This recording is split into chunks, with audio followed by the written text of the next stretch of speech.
بسم الله الرحمن الرحيم.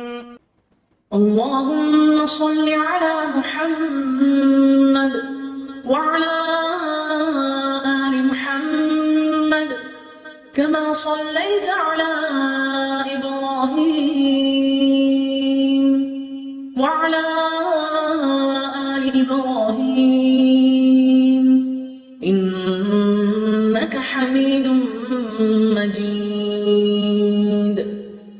اللهم بارك على محمد وعلى آل محمد كما باركت على إبراهيم وعلى آل إبراهيم إنك حميد مجيد. بسم اللہ الرحمن الرحیم. السلام علیکم ورحمۃ اللہ وبرکاتہ. ناظرین گرامی، آج ہم آپ کے لیے آیت کریمہ کا ایک ایسا مفید وظیفہ لے کر آئے ہیں کہ جس کے 3 دن عمل سے آپ کی ہر جائز حاجات اللہ کے حکم سے پوری ہوگی. حاجات ہماری زندگی کا اہم حصہ ہیں، وہ حاجات دنیاوی ہوں یا دینی.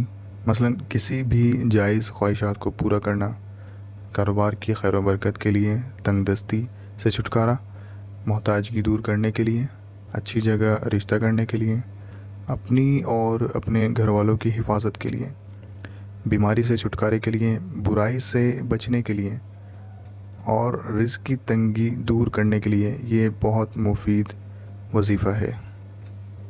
وظیفہ شروع کرنے سے پہلے آپ سے ایک درخواست ہے کہ آپ ہمارے اس نئے چینل کو سبسکرائب کر لیں تاکہ ہمارا علم آپ کے کام آ سکے اور ہماری حوصلہ افزائی ہو سکے.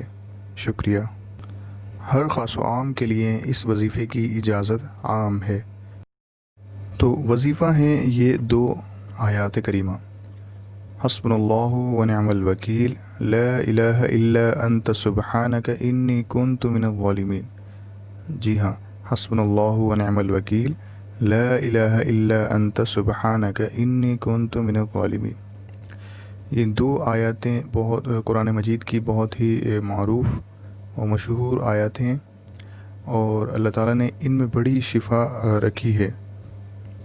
اس کے وظائف کے بارے میں آپ کو جو ہے بہت ساری باتیں دیکھنے کو مل جائیں گی، بہت ساری مثالیں آپ علماء سے پوچھیں گے تو ان سے بھی آپ کو سننے کو مل جائیں گی کہ اس کی برکات اور فضائل کیا ہیں. تو وظیفہ کرنے کا طریقہ کچھ اس طرح ہے کہ بعد نماز عشاء 13 مرتبہ درود پاک، جو بھی آپ پڑھنا چاہیں درود پاک وہ آپ پڑھ سکتے ہیں. 13 مرتبہ درود پاک پڑھ کر اس کے بعد 450 دفعہ حسبنا اللہ ونعم الوکیل، جی 450 450 دفعہ حسبنا اللہ ونعم الوکیل. اس کے بعد 360 دفعہ لا الہ الا انت سبحانک انی کنت من الظالمین. 360 دفعہ لا الہ الا انت سبحانک انی کنت من الظالمین پڑھ کر اس کے بعد پھر آخر میں 13 مرتبہ درود شریف پڑھ کر اپنے اوپر دم کر لیجئے اور دعا مانگیے. صرف 3 دن کا یہ وظیفہ ہے. انشاءاللہ تعالیٰ 3 دن میں آپ کو حیرت انگیز رزلٹ دیکھنے کو ملے گا انشاءاللہ تعالیٰ. یہ بہت پاورفل وظیفہ ہے. انشاءاللہ آپ سب سے پہلے اس کے لیے نماز کی پابندی کیجیے اور اللہ سے دعا مانگیے. انشاءاللہ اللہ تعالیٰ خیر و عافیت فرمائیں گے. اللہ حافظ.